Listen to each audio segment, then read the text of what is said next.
مقبوضہ جموں اور کشمیر کے عوام بھارتی حکام کی جانب سے مختلف ظالمانہ اقدامات کا سامنا کر رہے ہیں۔ پاکستانی وزارت خارجہ کے ترجمان شفقت علی خان نے اپنی ہفتہ وار پریس بریفنگ میں ممتاز کشمیری رہنما شبیر احمد شاہ کی مثال دی کہ حال ہی میں انہیں کینسر کی تشخیص ہوئی ہے، کو بھارتی عدالتوں کی جانب سے پھر ایک بار ضمانت دینے سے انکار کیا گیا ہے، جو ان کی زندگی کے ساتھ کھلواڑ اور کشمیری عوام کے تئیں بدترین عدالتی تعصب کی عکاسی ہے۔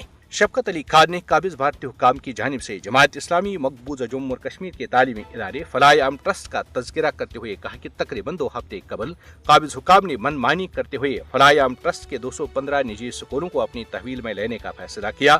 یہ جانبدارانہ اقدامات مقبوضہ جموں اور کشمیر میں بھارتی حکام کے سخت گیر رویے کا واضح ثبوت ہیں۔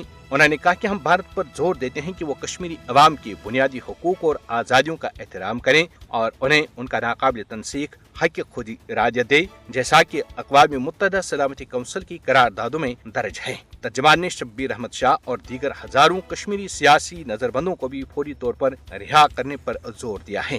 شفقت Ali Khan: The people of Indian illegally occupied Jammu and Kashmir continue to face different oppressive measures by Indian authorities.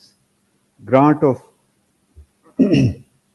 bail has once again been denied to prominent Kashmiri leader Mr. Shabir Ahmed Shah. The local authorities arbitrarily decided to take over 215 private schools run by Falah-e-Aam Trust. These coercive steps are a clear manifestation of the high-handed approach of the Indian authorities.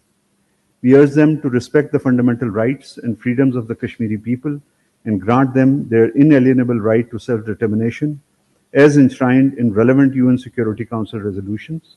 Mr. Shabir Ahmed Shah and thousands of other Kashmiri political prisoners should also be released.